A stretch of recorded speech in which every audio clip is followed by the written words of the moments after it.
שמי גלי קורן, אני מרפאה בעיסוק, מלווה התפתחותית לתינוקות. אני רוצה להדגים לכם מספר טיפים שיכולים לעזור לכם כשהתינוק סובל מגזים, מכאבי בטן ומעצרות. אני מדגימה את עיסוי הבטן שאני עושה. אני רוצה להגיע לתנועה כמו המעי הגס של התינוק. זאת צורת המעי הגס של התינוק. אנחנו הולכים בכיוון מחוגי השעון. עכשיו, הלחץ שלנו על הבטן יהיה לחץ עמוק. אם אנחנו נעשה ליטוף קל, אנחנו לא נגיע למערכת של התחושה העמוקה שאליה אנחנו רוצים להגיע.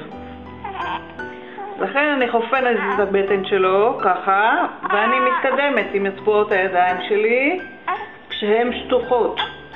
אף פעם לא בצורה כזאת. תמיד שהאצבעות שלי שטוחות, ואני עובדת עם קריות האצבעות, ואני נותנת לחץ בכיוון מחוגי השעון.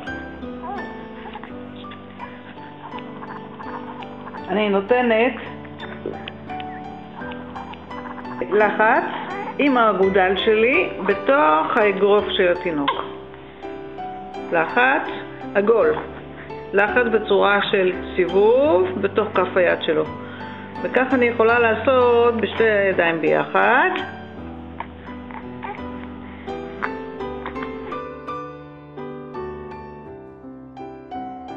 שרירי הפה הם משמשים גם לאכילה, גם לדיבור, וגם הם עוזרים בנשימה. ולכן מאוד חשוב שאנחנו נעבוד על שרירי הפה.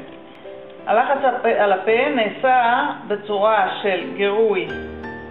אני מכניסה יד נקייה מאוד לתוך הפה של התינוק. אני נותנת גירוי לחך התחתון, לחך העליון, ואני נותנת את זה בלחץ די עמוק. אני גם מגיעה ללחיים שלו מבפנים,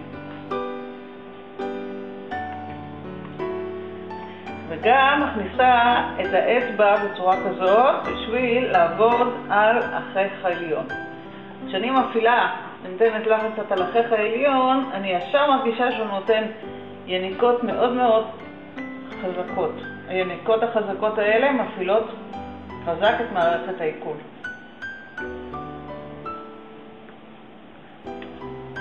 התרגילים שראיתם עכשיו הם תרגילים כלליים שמתאימים לכל תינוק. אני אשמח להיפגש איתכם ונוכל ביחד להרכיב תרגילים שמתאימים לכם ולתינוקכם. אתם מוזמנים להיכנס לאתר שלי שכתובתו babyinmotion.co.il ולהתקשר אליי בטלפון 05-06-955-451. להתראות.